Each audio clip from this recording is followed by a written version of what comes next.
Livro de Segundas Crônicas. Os irmãos estão me ouvindo bem? Os irmãos do fundo também?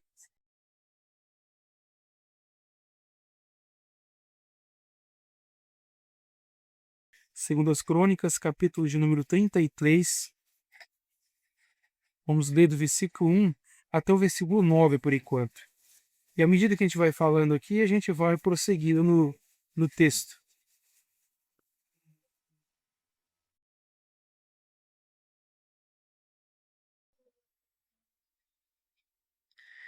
Segundas Crônicas, capítulo de número 33, os versículos 1 até o 9 por enquanto. Depois a gente lê até o 20 à medida que vai falando. Diz assim a palavra do Senhor. Tinha Manassés 12 anos de idade quando começou a reinar, e 55 anos reinou em Jerusalém. Fez o que era mal perante o Senhor, segundo as abominações dos gentios que o Senhor expulsara de suas possessões de diante dos filhos de Israel. Pois tornou a edificar os altos que Ezequias seu pai havia derribado. Levantou altares aos Baalins e fez postes ídolos e se prostrou diante de todo o exército dos céus e o serviu. Edificou altares na casa do Senhor, da qual o Senhor tinha dito: em Jerusalém porei o meu nome para sempre. Também edificou altares a todo o exército dos céus nos 2 átrios da casa do Senhor. Queimou seus filhos com oferta no vale do filho de Rinom. Adivinhava pelas nuvens, era agoureiro, praticava feitiçarias, tratava com necromantes e feiticeiros e prosseguiam em fazer o que era mal perante o Senhor para o provocar a ira. Também pôs a imagem de escultura do ídolo que tinha feito na casa de Deus, de que Deus dissera a Davi e a Salomão seu filho: nesta casa e em Jerusalém, que escolhi de todas as tribos de Israel, porei o meu nome para sempre. E não removerei mais o pé de Israel da terra que destinei a seus pais, contanto que tenham piedade de fazer tudo o que eles tenham mandado, toda a lei, os estatutos e os juízos dados por intermédio de Moisés. Manassés fez errar a Judá e os moradores de Jerusalém, de maneira que fizeram pior do que as nações que o Senhor tinha destruído de diante dos filhos de Israel. Amém? Somente até aqui poder sentar, irmãos. Irmãos, vocês acham algumas pessoas aparentemente mais suscetíveis ao evangelho do que outras? Tem pessoas que parece que são mais suscetíveis ao evangelho ou mais fáceis de se converterem do que outras. Isso é um fato. A gente olha para a pessoa e fala: poxa, essa pessoa já não bebe, não fuma, é uma pessoa responsável, é uma pessoa que tem um bom exemplo na sociedade. Essa pessoa só falta aceitar o Senhor Jesus Cristo. Só falta ser convertido pelo Senhor para estar 100%. Mas parece que essa pessoa está um passo dessa conversão muito mais curto do que algumas pessoas que a gente conhece por aí. Parece que algumas pessoas parecem que estão um pouco mais distantes do que outras. Essa é a nossa percepção quando olhamos para pessoas e nos relacionamos com elas. Às vezes para pregar o evangelho, às vezes conversando com algumas pessoas, a impressão que nós temos é esta, de que algumas pessoas estão mais próximas que outras. Já tem outras que estão mais distantes. Por exemplo, o presbítero Alessandro, na pregação da semana passada, ele até fez uma pergunta: se o seu político que você odeia, que é o fogo do seu ódio, ou aquele político que você fala: poxa, esse cara é um cabo de imundície. Essa pessoa, você acha que está mais próxima do evangelho ou não? Se essa pessoa se convertesse, o que seria para você espantoso? O que você acharia? Fala: poxa, cara, esta pessoa nunca imaginei na minha vida que poderia se converter. Porque tem pessoas que a gente acha que parece mais difícil de se converter do que outras. E se olhássemos para a história, por exemplo, e olhássemos para a história e encontrássemos homens terríveis, e olhássemos para a vida de Hitler, Mao Tse-tung, Mussolini, Stalin, pessoas cruéis, pessoas barbárias, pessoas que mataram muitas pessoas. E se essa pessoa, no final da sua vida, no relato da história, dissesse que essa pessoa se converteu ao evangelho do Senhor Jesus Cristo? O que você diria? Fala: cara, a graça de Deus é muito grande, porque essas pessoas foram muito más. Hoje, vemos aqui nos relatos da irmã Ivone, que é responsável pelas missões, quando ela fala de irmãos que estão sofrendo com governos cruéis, sofrendo grandes perseguições, mortes cruéis, só por professar a sua fé. Imagine se essas pessoas fossem convertidas pelo Evangelho. É justamente a história que nós vemos hoje, que nós vamos ver na história de hoje. Este homem chamado Manassés foi um péssimo rei, um rei cruel, um rei terrível. A história que nós conhecemos hoje de ditadores ruins e péssimos, Manassés se enquadraria perfeitamente na vida dessas pessoas, porque ele foi ruim. Portanto, Manassés, com certeza, foi um convertido improvável. Não dá para olhar para a vida de Manassés e o quanto ele foi cruel nos textos que lemos aqui e falar, cara, esse homem vai se converter. Não dá. Porque o que nós temos quando vemos homens cruéis é raiva. Pelo contrário, a gente fala, meu Deus, espero que a graça alcance a todos, menos essa pessoa. Porque graças a Deus o Senhor não olha para o homem como nós olhamos. Graças à bondade do Senhor. Porque nós somos cruéis. Quando alguém pisa no nosso pé, a gente tenta amar, tenta pregar o evangelho, mas à medida que a pessoa vai pisando em nós, parece que este amor, essa misericórdia, essa vontade de salvação às pessoas vai se diminuindo, não é verdade? E quando a gente olha na história para pessoas cruéis, este é o mesmo sentimento. Cara, Deus pode salvar qualquer um, mas aquela pessoa, pelo amor de Deus, não salve. E o Senhor justamente salvou este homem improvável chamado Manassés. A gente vê aqui que Manassés, no versículo 1, irmãos, Manassés tinha 12 anos de idade quando começou a reinar, e reinou durante 55 anos. Manassés foi o rei que mais reinou em Judá. Ele foi o que mais durou o reinado dele. E sendo este homem, como ele foi, um homem cruel, ou seja, a crueldade, a maldade, as coisas ruins que este homem fez, se multiplicou. Porque diferente dos outros, que também foram ruins, reinaram por pouco tempo. Mas Manassés, ele reinou durante 55 anos, ou seja, ele passou a vida da infância, porque ele começou a reinar com 12, era pré-adolescente quando começou a reinar, e ficou reinando até os 67 anos de idade. Ou seja, ele ficou de pré-adolescente até idoso, sendo rei em Judá. E o seu reinado foi um reinado sanguinário. Quando a gente vê um político ruim que passa 4 anos, a gente passa os 4 anos por aqui. Imagine passar 55 anos. Claro que uma boa parte desta liderança de Manassés foi a sua conversão, mas a maior parte dela foi sendo uma pessoa cruel, foi sendo uma pessoa ruim. Aqui nos textos de 2 Reis, abra a Bíblia, por favor. É um texto paralelo ao que nós vamos ler aqui, nós estamos lendo, 2 Reis, capítulo 21, que também relata a história de Manassés. Tanto o escritor do Reis quanto o escritor de Crônicas trouxe a descrição da liderança de Manassés, mas eles contam algumas coisas e visões diferentes da liderança de Manassés. No capítulo 21, versículo 11, diz assim: visto que Manassés, rei de Judá, cometeu estas abominações, fazendo pior que tudo que fizeram os amorreus antes dele, e também o Judá fez pecar com os ídolos dele. Então Manassés era tão ruim e tão mau, tão ímpio, que ele era pior do que o povo dos amorreus antes do povo de Deus ter contato com este povo. Então, quando o povo de Deus chega no lugar, ele dá o exemplo, dá uma diferença. Claro que ainda tem aqueles que ainda não se converteram, que estão no meio do povo, que dá um mau exemplo. Mas o povo de Deus dá um exemplo e uma mudança, por mais que sutil, na sociedade. E Manassés conseguiu ser pior, sendo filho de crente, porque seu pai era um cristão. Ele foi pior do que os amorreus antes do povo de Deus ter contato com este povo. Então ele teve contato com a palavra de Deus por meio do seu pai, por meio da igreja, por meio da sociedade. Mas mesmo assim, ele conseguiu ser pior do que as pessoas que eram fora do mundo. Manassés foi péssimo. Não só como rei, mas como um cristão, ou digamos, naquela ocasião, como servo do Senhor. Em Jeremias capítulo 15, versículo 4, depois eu vou ler muitos textos aqui, e eu não vou esperar para a Bíblia e vou abrir, porque a gente não vai ter tempo para tantos textos. Mas eu sugiro que vocês depois, se possível, assistam o vídeo, pausa, faça a conferência porque é muito interessante. Na Jeremias capítulo 15, versículo 4, o Senhor disse que Manassés foi o motivo, por exemplo, do cativeiro do povo judeu.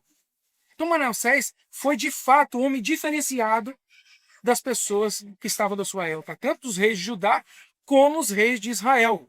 Aqui no capítulo 21 de 2 Reis, por exemplo, o escritor diz que ele foi ruim como Acabe, mas Crônicas diz, o cronista diz que ele foi pior do que todos os reis.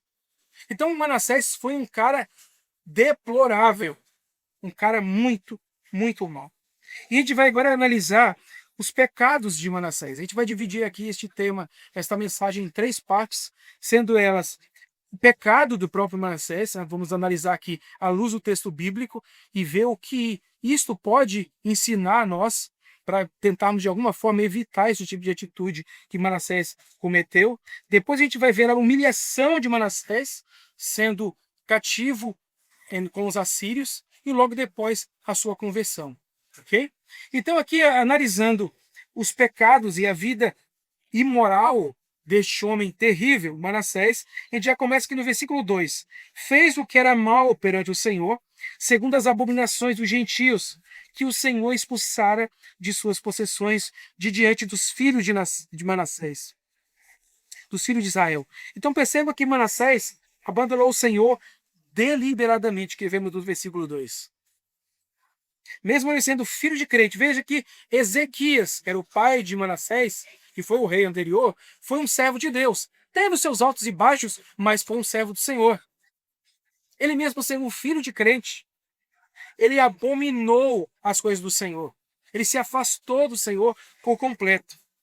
E conhecer alguma medida a palavra de Deus, por meio do seu pai e por meio da comunidade judaica, ele escolheu ser rebelde ao Senhor. A gente pode ver aqui, por exemplo, no versículo 6, adiantando um pouco, lá no finalzinho do versículo, diz assim: tudo que ele fez de mal, lá no final ele diz, para provocar a ira do Senhor. Então Manassés não foi só mal, ele foi mal de propósito. Ele foi mal com a intenção de provocar a ira de Deus. Ele conhecia o Senhor, conhecia o que as pessoas pensavam sobre Deus em relação às Escrituras, porque, como disse, o pai dele, o rei anterior, já tinha trazido uma reforma dentro da igreja, dentro do povo judeu. Então, dentro da cidade, já havia uma transformação pela palavra de Deus, e ele, Manassés, tinha contato com isso. Mesmo conhecendo isso, e ao conhecer isto, ele usou tudo isso contra o Senhor. O Senhor falou lá em Deuteronômio 12, por exemplo, abra a sua Bíblia, por favor. Deuteronômio 12.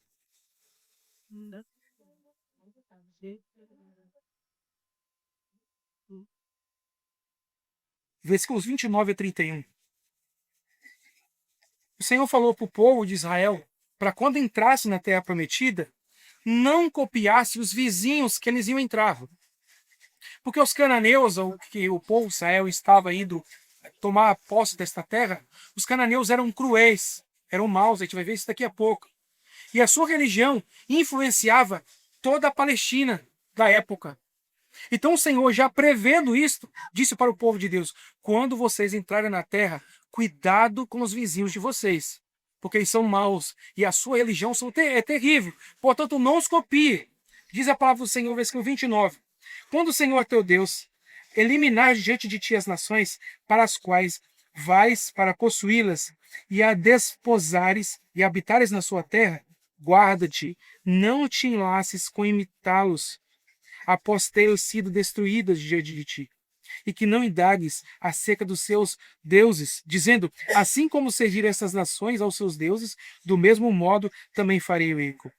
Não farás assim ao Senhor teu Deus, porque tudo que é abominável ao Senhor e que ele odeia, fizeram eles a seus deuses, pois até seus filhos e as suas filhas queimaram aos seus deuses. Tudo o que eu te ordeno observarás, nada lhes acrescentarás e nem diminuirás. Então a palavra do Senhor foi direta para o povo de Deus. Vai entrar na terra dos amorreus, mas não copie aquele povo, porque tudo que eles fazem é o abomino. E o que Manassés fez? Ele fez exatamente o oposto. E como disse, ele não só copiou o povo dos amorreus, como ele superou-os.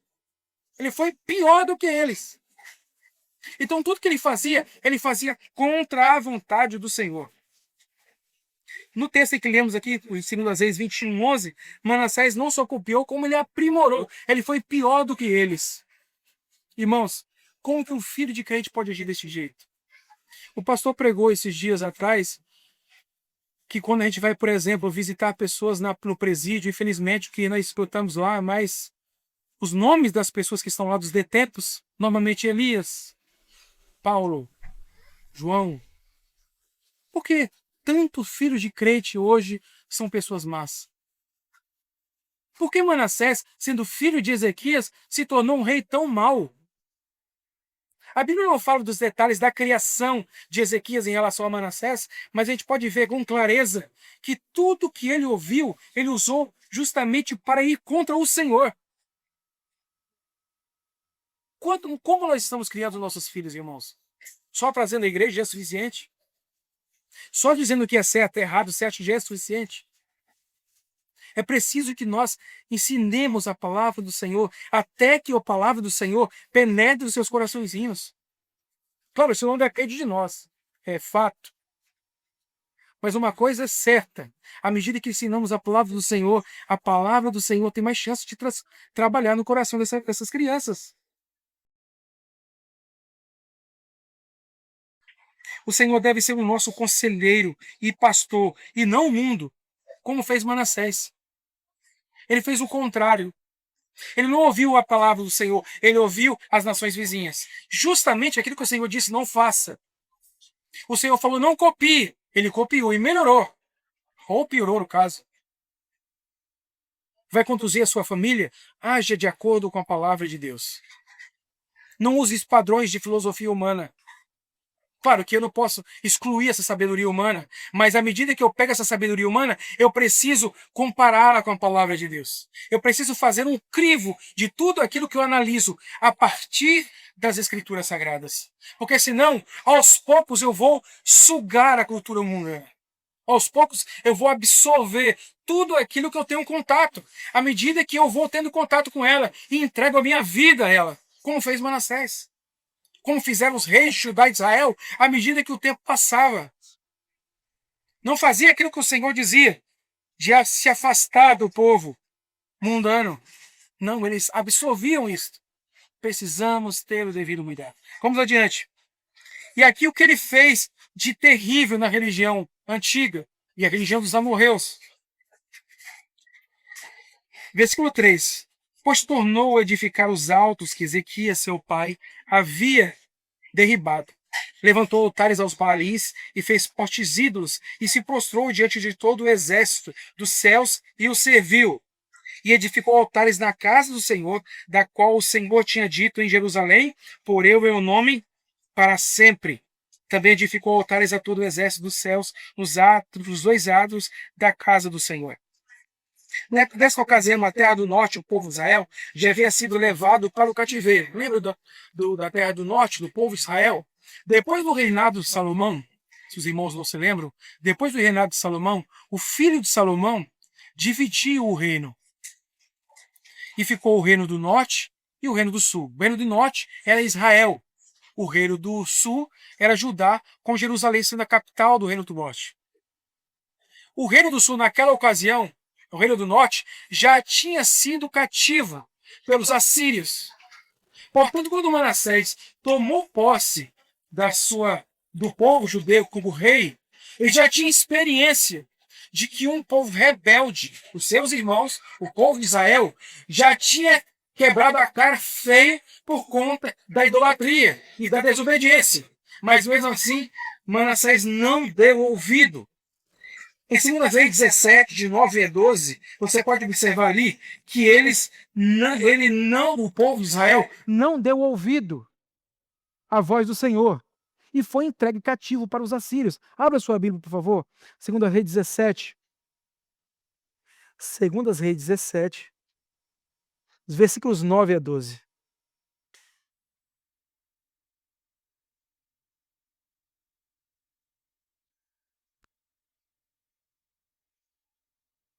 Diz assim: os filhos de Israel fizeram contra o Senhor seu Deus o que não era reto. Edificaram para si altos em todas as suas cidades, desde as atalaias dos vigias até a cidade fortificada.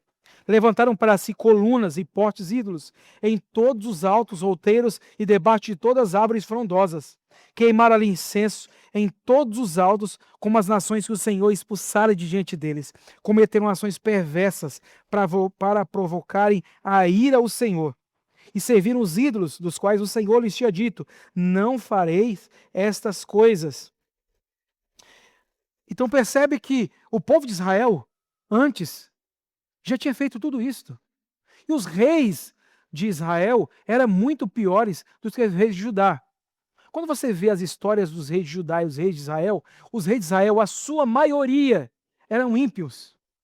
Não adoravam o Senhor. Por outro lado, Judá mesclava entre um homem de Deus e um ímpio, um homem de Deus e um ímpio.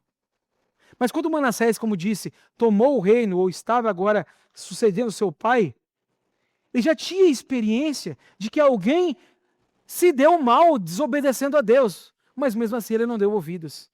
Mesmo assim, ele desobedeceu a palavra do Senhor. E o Senhor já havia falado, por exemplo, em Deuteronômio 21, para não levantar postes ídolos. A palavra do Senhor era clara, ele não podia levantar ídolos. A ideia de poste é muito clara, é um poste. E ele levantou postes ídolos em toda a cidade, inclusive dentro da casa do Senhor, que a gente vai falar daqui a pouco.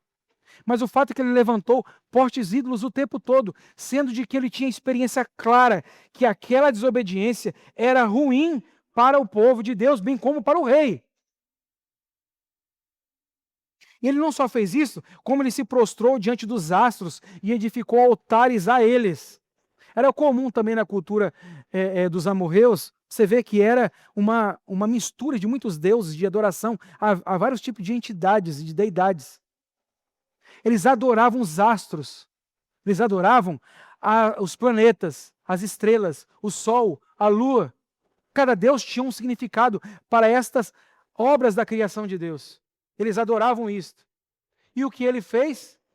Manassés adorou também, não só os postes ídolos, mas ele também adorou um outro Deus que eles serviam, que eram os astros. E a Bíblia é clara, em Deuteronômio 4,19, que o Senhor diz para não adorar as estrelas.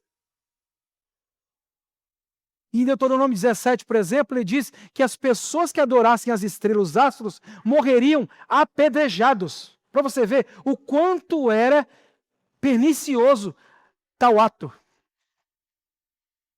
O quanto o Senhor odiava tal ato. A ponto do Senhor falar: olha, é o seguinte, não faça. E se algum de vocês fizerem, sejam apedrejados. Por quê? Precisava tirar isto. Porque isso contaminava o coração das pessoas. E não deviam ter o devido cuidado para não incorrer no mesmo erro. Irmãos, Calvino já dizia que o coração humano é uma fábrica de ídolos. Talvez hoje nós não criemos poste ídolos na nossa casa, coisa do tipo. Talvez não nos ajoelhemos como eles diante dos astros. Mas infelizmente, às vezes, a gente se prostra diante dos nossos deuses. Ou daquilo que não deveria mais estar no nosso coração. Daqueles que adoram o dinheiro, o sexo, o prazer, a satisfação. Ou diferente das pessoas da época que adoravam os astros, hoje, infelizmente, tem crente que acredita que a sua vida ela é moldada, é lida, é direcionada pelos astros do céu. Acredita? Anos depois, ainda tem gente que acredita que os astros o guia e abre o horóscopo para saber se a sua vida é desse jeito ou daquela outro jeito. Se eu vou procurar um cônjuge, se eu vou procurar um cônjuge que é Aquários ou se é Gêmeos. Porque eles agem diferente. Áries? Ixi, não quero nem meia. E as nossas vidas e a vida das pessoas que nós conhecemos, ela começa a ser moldada e lida, interpretada, não a partir das Escrituras, a partir dos astros. Veja, irmãos, isso não é mera coincidência. O coração humano é terrível. Assim como Manassés e o povo judeu, nós também nos entregamos a estes deuses. Somos salvos em Cristo, irmãos, não agimos mais assim. Quem nos guia não é mais os astros, não é mais a posição dos planetas, não é mais a data que você nasce que vai identificar quem é você e quem é a pessoa que você conhece. Quem nos guia é o Senhor. Ou pelo menos deve ser assim, de acordo com a palavra do Senhor. Outra coisa, ele profanou o templo, veja. Versículo 7. Também pôs a imagem de escultura do ídolo que tinha feito na casa de Deus, que Deus dissera a Davi e a Salomão, seu filho: nesta casa em Jerusalém que escolhi, de todas as tribos de Israel, porei o meu nome para sempre. O templo, irmão, simbolizava a presença do próprio Deus. E Manassés, ele não só fez ídolos como os outros reis, ele colocou os altares desses ídolos dentro da casa de Deus. Aquele templo pomposo que Salomão fez, nem se compara ao templo de Salomão do Brás, é o templo de Salomão esplendoroso, que você lê as instruções lá, é até meio cansativo de ler dos detalhes, mas era absurdo. E toda aquela pompa era para glorificar o nome de Deus. E o que Manassés fez? Ele fez os postes ídolos dentro do templo. Como lemos aqui, para provocar a ira de Deus. Ele fez de propósito. Irmãos, isso pode parecer estranho para nós. Acho que isso aí não dá para aplicar à nossa própria vida. Quantas pessoas têm como ídolo dinheiro e usam a igreja para alcançar esse objetivo? Isso para mim. Quantas religiões e seitas por aí fazem com que, para alcançar a riqueza, usa o povo de Deus? Ou pessoas que é malandra, usa o povo de Deus, um crente que é bobão, ou que ele acha que é, para tentar passar a perna nesse povo de Deus. Quantos? Quantos que usam o coração do povo de Deus transformado pelo Evangelho para tentar de alguma forma enganá-los? Não foi o que Jesus Cristo encontrou no templo? Quando Jesus chegou ao templo e viu os comerciantes tramando, roubando, vendendo, fazendo tramóias dentro do templo de Deus, o Senhor Jesus ficou revoltado, quebrando tudo, porque aquilo era inaceitável. Manassés fez a mesma coisa e nós às vezes fazemos a mesma coisa. Por conta do dinheiro, enganamos os outros. Por conta do amor ao sexo, o prazer é o nosso bem maior. Fazemos a mesma coisa, usamos a igreja, os nossos irmãos para isso. Como? Cobiçando. Cobiçando um membro do corpo de Cristo. Isso é sério, irmãos. E usamos a igreja para o nosso próprio prazer, o nosso próprio Deus. E assim como Manassés profanou o templo, nós profanamos com as nossas atitudes. Quando Deus é luxúria, usamos isto. Usamos a igreja, usamos o povo, usamos as pessoas para isso. Objetificando as mulheres, os homens e assim sucessivamente. Outro ponto, aqui é o mais terrível, versículo 6. Queimou seus filhos como oferta no vale do filho de Rinom. Adivinhava pelas nuvens, era agoureiro, praticava feitiçarias, tratava com necromantes e feiticeiros e prosseguiu em fazer o que era mal perante o Senhor para provocar a ira. Eles liam o futuro na religião dos amorreus, eles liam o futuro com as entranhas dos animais. Eles cortavam os animais e pegavam as entranhas dos animais e tentavam ler o futuro. Imagine um homem de Deus, ou pelo menos era filho de um homem de Deus, um povo de Deus, fazendo uma leitura do seu próprio tempo, das coisas que aconteciam na sua vida, por meio de entranhas de animais. É absurdo. Eles procuravam meios de identificar o que ia acontecer. Quando tentavam escolher ou entender alguma coisa que os deuses queriam, eles procuravam nas entranhas dos animais a resposta de tudo aquilo. O povo de Deus não devia ser desse jeito, mas agiu exatamente assim. E o pior, sacrificava os seus filhos. Irmãos, isso é absurdo. A gente vê a história do povo de Deus, por exemplo, depois, um pouco antes do Novo Testamento já, quando a gente vê lá a história de um ditador que sacrificou um porco dentro da casa de Deus, e era absurdo aquilo. Imagine o povo de Deus oferecendo seus próprios filhos. Matavam seus próprios filhos. Era comum na cultura antiga, principalmente entre os fenícios, essa religião onde eles, para ter algum tipo de aprovação, para receber alguma coisa de Deus, sacrificava os filhos para esses deuses. Queimava os próprios filhos. A gente vê, por exemplo, a Bíblia, não precisava, pelo amor de Deus, nem falar, mas a Bíblia é clara, explica tudo para nós. A própria Bíblia fala em Levítico 18, 21, que isso era abominável ao Senhor. Em 2 Reis 21, 16, diz que ele derramou muitíssimo sangue inocente. Abre a Bíblia, por favor. 2 Reis 21. Isso aqui é importante para a gente ler. 2 Reis 21, versículo 16, diz assim: além disso, Manassés derramou muitíssimo sangue inocente, até encher Jerusalém de um ao outro extremo, afora o seu pecado, com que fez pecar Judá, praticando o que era mal perante o Senhor. O escritor aqui aos Reis diz, ele usa um superlativo, muitíssimo, para deixar claro, era muita gente sacrificada. Manassés derramou muito sangue em Jerusalém, em Judá e em Jerusalém. E aí ele usa aqui uma hipérbole dizendo que ele encheu Jerusalém de sangue. A linguagem aqui é para deixar claro o quanto de pessoas morreram no reinado de Manassés. Como disse, a gente lembrou aqui de Hitler, lembrou de homens terríveis durante a história, só que Manassés, foi muito pior. Porque ele matou os seus próprios irmãos. Ele matou os seus próprios filhos. E induziu o povo de Deus a fazer a mesma coisa. Flávio José, o historiador judeu, disse que na época sacrificavam diariamente pessoas em Jerusalém. Pessoas sacrificando seus próprios filhos para ter a resposta de Deus. Em tempo de grande necessidade, os reis e as pessoas da época e da região sacrificavam seus filhos. Por exemplo, em 2 Reis 3, 27, vimos a história do rei chamado Moabe, dessa vizinhança de Israel.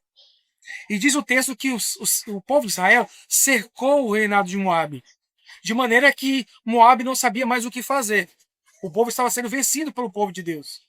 E Moabe, para ter alguma resposta da sua divindade, ele sacrificou seu filho primogênito em cima do muro da sua cidade para ter liberdade do povo de Deus. E, obviamente, não foi ouvido. E aí o que o povo de Deus faz? Faz exatamente o que os seus inimigos fizeram. Manassés faz exatamente o que este povo fez. Esta barbárie de matar os próprios filhos em holocausto. Só que essa barbárie, obviamente, não dá para comparar em nada que nós estamos hoje. Onde os próprios pais sacrificam os filhos para receber algum tipo de favor divino. Não dá para comparar. Mas uma coisa é certa, infelizmente, às vezes, a gente sacrifica não a vida, mas o tempo de nossos filhos para que a gente tenha tempo também. Sacrificamos os nossos filhos o dia inteiro das telas para que a gente tenha tempo para as telas também. A gente sacrifica algum tipo de amor aos filhos, amor aos nossos queridos sobrinhos, netos, seja o que for, para que a gente tenha um pouco de paz. Não dá para comparar, obviamente, com o que Manassés e o povo fez. Mas uma coisa é certa, precisamos ter o devido cuidado também para não entregar as vidas, mas entregar a visão de mundo para os nossos filhos, não uma visão de mundo cristã, mas uma visão de mundo mundana. E ele não só fez isso, como induziu o povo a fazer a mesma coisa. Veja o versículo 9. Manassés fez errar Judá e os moradores de Jerusalém, de maneira que fizeram pior do que as nações que o Senhor tinha destruído de diante dos filhos de Israel. Então Manassés, como líder que foi, ele não só fez o que era errado, ele induziu os outros a fazer o que é errado. Irmãos, os líderes têm uma responsabilidade muito grande com seus liderados. A responsabilidade é imensa. Isso cabe para os pais, inclusive. Quando a gente faz alguma coisa, somos espelhos para aqueles que estão nos observando. Se não tivermos o devido cuidado, nós vamos induzir as pessoas a fazer o que nós fazemos. E às vezes é fácil termos uma criação de filhos, ou induzir as pessoas que nós conhecemos, ou ser exemplo para as pessoas com aquilo que falamos, não o que fazemos. Com quem diz, faz o que eu falo, mas não faz o que eu faço. A gente que quer uma vida exemplar de todos, mas a minha, sabe como é? Preciso ter o devido cuidado, porque aquilo que eu faço pode e vai influenciar alguém.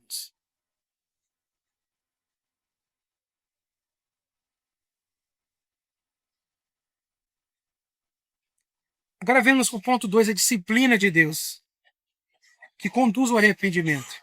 Veja o versículo 10.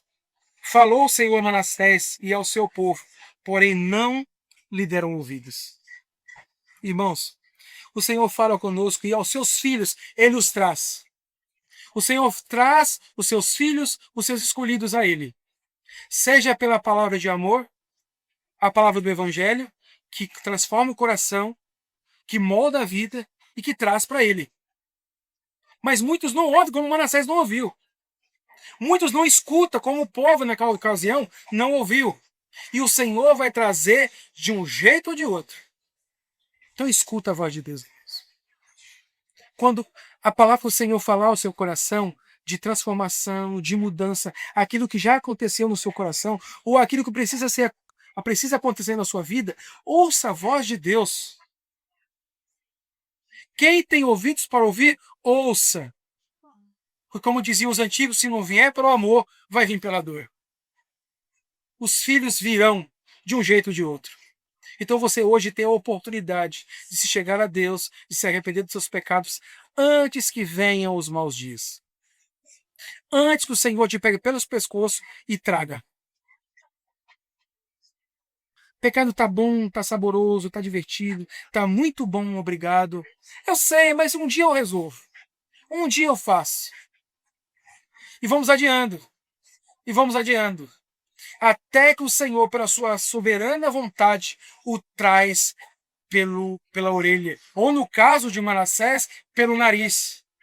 Ele saiu sendo cativeiro e diz o texto que ele foi arrastado pelo nariz. Colocaram uma argola em seu nariz e foi sendo puxado e humilhado diante de todos. Os filhos vêm de uma maneira ou de outra. Ouça hoje a voz do Senhor. Arrepende-se do seu pecado.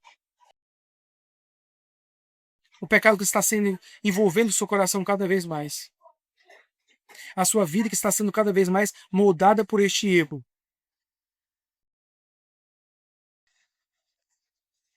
Na angústia, Manassés humilhou-se profundamente e buscou o Senhor. Veja o versículo 12. Ele, angustiado, suplicou deveras ao Senhor seu Deus, e muito se humilhou perante o Deus de seus pais. E fez-lhe oração a Deus e se tornou favorável para com ele. Então, na angústia, Manassés fez o quê? Se humilhou. Ele clamou ao Senhor lá do inferno, como diria Jonas. Lá do ventre do peixe, da situação terrível, ele clamou ao Senhor. Quando o fruto do pecado lhe fez sangrar, ele ouviu a voz de Deus. E ele clamou.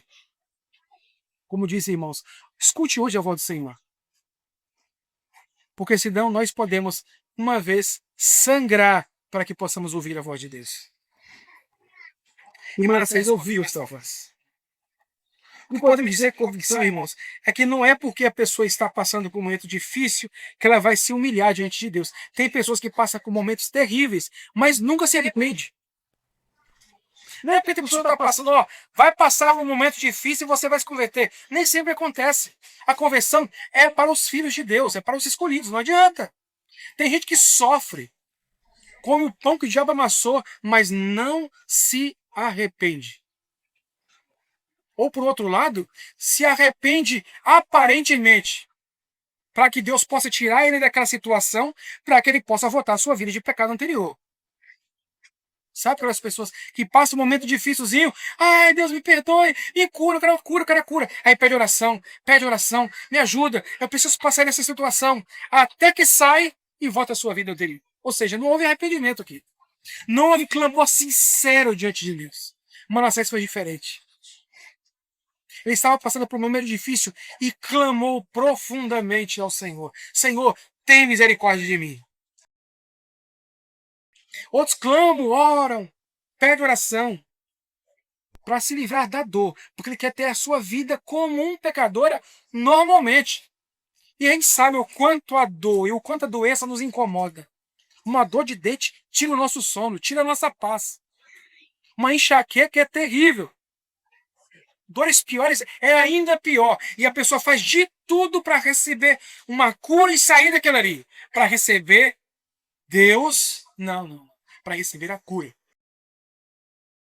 Mas Manassés foi diferente. Ele clamou a Deus. E a gente vai ver agora daqui a pouco. Um ponto importante, irmãos. Deus ouviu a oração de Manassés e o restaurou. Aquele homem terrível que sacrificou os próprios filhos, que colocou o templo dos deuses dentro do templo de Deus, clamou: Senhor, tem misericórdia de mim. E Deus ouviu o seu clamor. É uma salvação improvável, não dá para ver. Não dá para prever qual a situação. Irmãos, não importa o quão afundado no pecado esteja, clame ao Senhor que Ele te escuta. Não importa o quanto afundado está o coração dos nossos filhos. Nossa, meu filho não quer nada com Deus. Ele só quer se entregar ao pecado e ao erro. Não perca as esperanças, irmãos. Ninguém está tão distante que o Senhor não possa trazer. Ninguém está tão afundado na lama do pecado que o Senhor não possa restaurar. Essa é uma mensagem de paz para nós. Às vezes nos sentimos mal pelos nossos próprios erros. Isso é bom. Este arrependimento, essa tristeza genuína que causa em nossos corações por causa do nosso pecado. Mas o que nos conforta é saber que o Deus bondoso e misericordioso nos escuta. Aquele pecado que fazemos várias vezes durante o ano, ou durante a vida toda. E às vezes nos envergonhamos e na oração de perdão, quando nós nos prostramos diante de Deus, falamos: Senhor, tô eu aqui de novo, Isaac, com aquele mesmo pecado que já pedi 1 bilhão de vezes. E o Senhor está sempre pronto a nos ouvir. Como diz o apóstolo João: filhos, não pequeis, mas se pecar, temos um advogado, Jesus Cristo justo.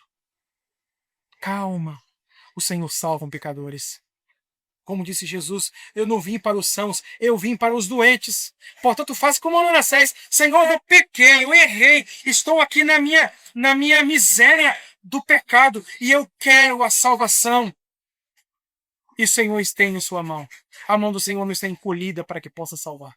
E nem o seu ouvido agravado, tampado, para não poder ouvir o nosso clamor. Arrependa-se hoje do seu pecado e hoje você vai receber o perdão de Deus. Isso é graça de Deus, irmãos. Graça dada às pessoas que não merecem. Pessoas improváveis que recebem a graça de Deus. Uma outra coisa, irmãos, agora do versículo 14 ao 20.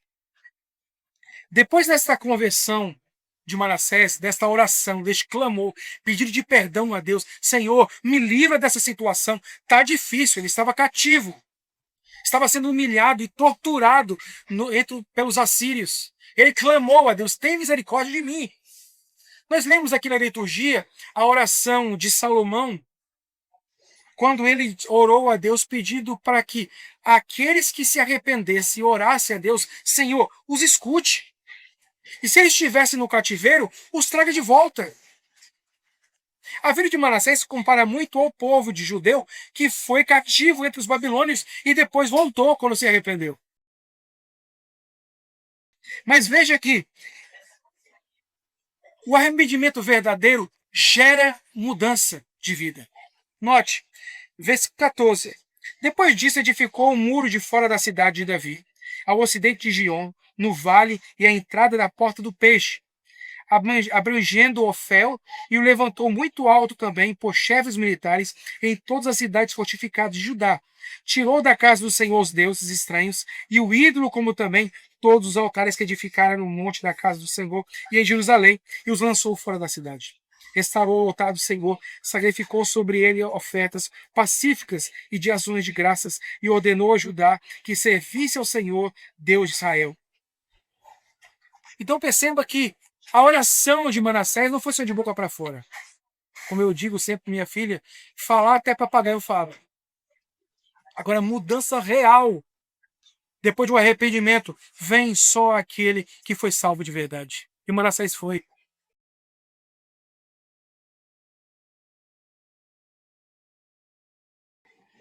Manassés, quando chegou na cidade, o que ele fez? Primeiro ponto, ele fortaleceu a cidade.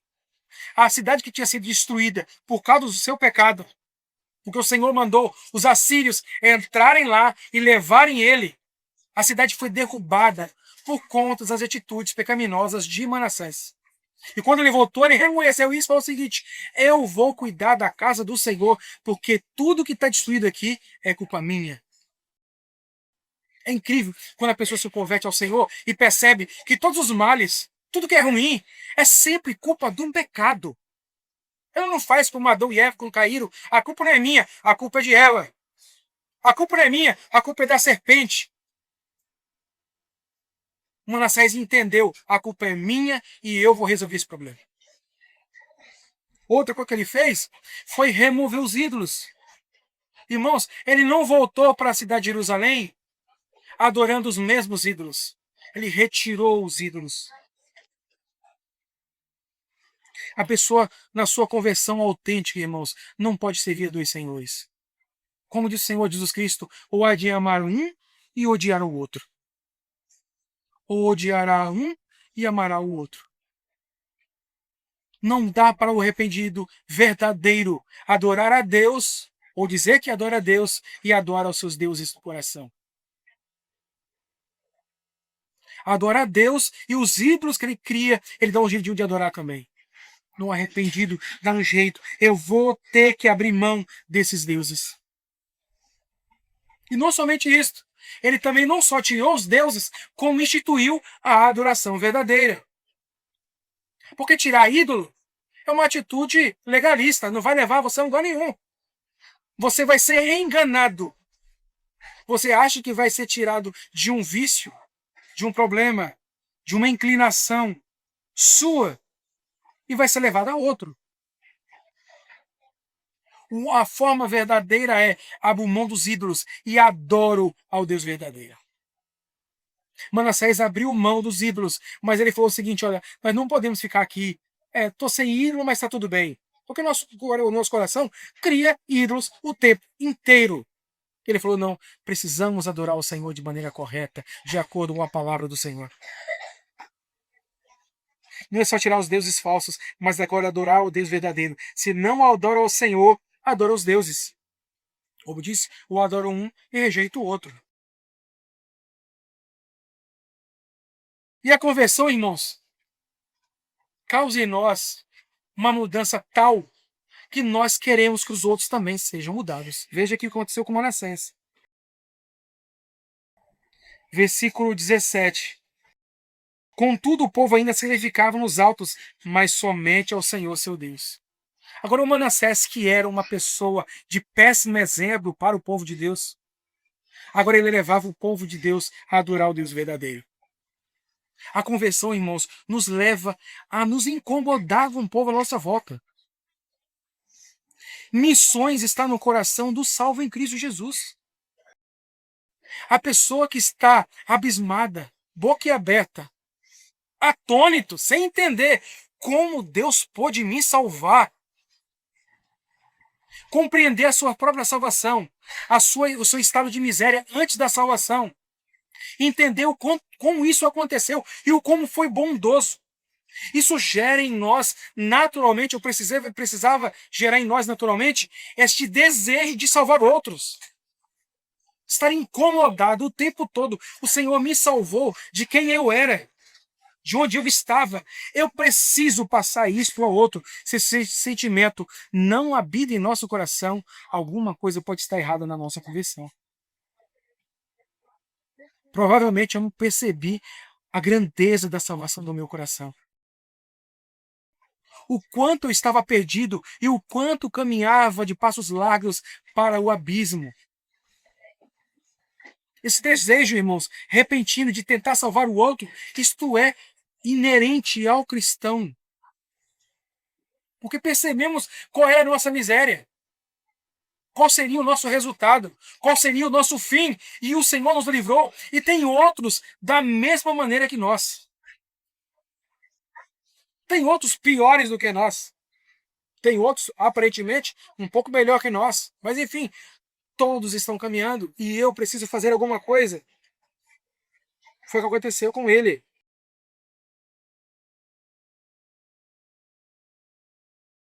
Irmãos, vou trazer duas aplicações gerais. Antes disso, no versículo 20, o final aqui, ele diz assim: Manassés descansou com seus pais e foi sepultado na sua própria casa, e amou seu filho, reinou em seu lugar. O que significa isso daqui? É que Manassés foi tão mal, tão ruim, que mesmo após a sua conversão, ele não foi digno de ser enterrado junto com os outros reis. Ele foi tão mal enquanto ímpio que ele não pôde ser enterrado junto com os outros. Irmãos, às vezes a conversão nos vem, a salvação nos alcança, mas os frutos é inevitável, infelizmente. Portanto, cuidemos hoje. Não sejamos hoje como Manassés, para não colher fruto no futuro. Porque às vezes, mesmo com a conversão, muita gente ainda colhe um fruto ruim da sua vida promíscua, a sua vida imoral. Duas aplicações gerais. Primeiro, o pecado pode levar o homem ao ponto mais baixo, mas a graça de Deus é capaz de restaurar aquele que se humilha diante de Deus. Esta é a mensagem central de nossa vida, irmãos. Não importa o quanto pecadores somos, o quão pecador é as pessoas que conhecemos, Deus pode salvar qualquer um. Outro ponto, ninguém é tão pecador que esteja além do alcance da graça de Deus, e ninguém é tão restaurado que possa continuar vivendo como antes. Manassés clamou a Deus no fundo do poço, no meio da dor, envolto em lama, e o Senhor o resgatou. Mas o Saulo resgatado não continua na lama. Manassés volta e proclama a reforma da casa do Senhor e da cidade de Deus. Amém? Que a mensagem do Senhor possa alcançar os nossos corações, para hoje nos arrependermos de nossos pecados, antes que o Senhor os traga pelo pescoço ou pelo nariz, como disse. E que por mais que sejamos em pecado, por mais que nossos pecados sejam terríveis, o Senhor nos perdoa. Mesmo que o seu pecado seja vermelho como escarlate, Ele o tornará limpo, branco como a neve. Amém? Deus abençoe.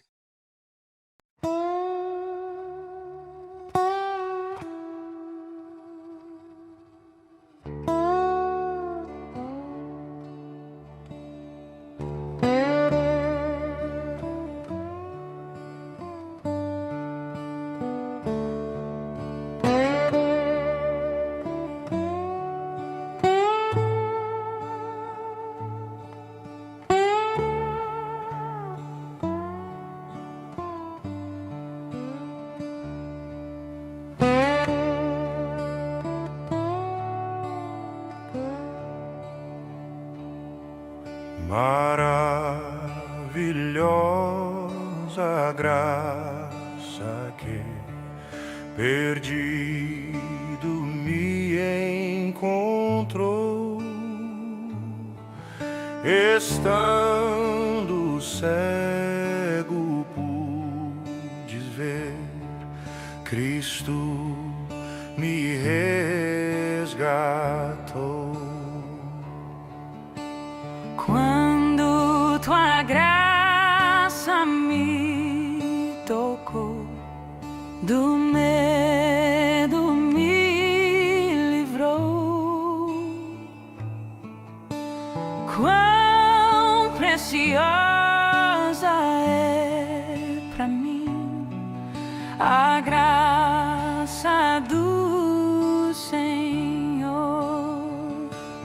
liberto eu fui de uma prisão. Meu Salvador me resgatou. Misericórdia e perdão, eterno amor e redenção. Deus prometeu melhor pra mim e nele esperarei. Escudo e força ele será enquanto eu viver. Liberto eu fui de uma prisão. Meu Salvador me resgatou. Misericórdia e perdão, eterno amor e redenção. E se o meu mundo acabar e o sol não mais brilhar, o Deus que um dia me chamou será pra sempre meu, será pra sempre meu. Liberto eu fui de uma prisão. Meu Salvador me resgatou. Misericórdia e perdão, Eterno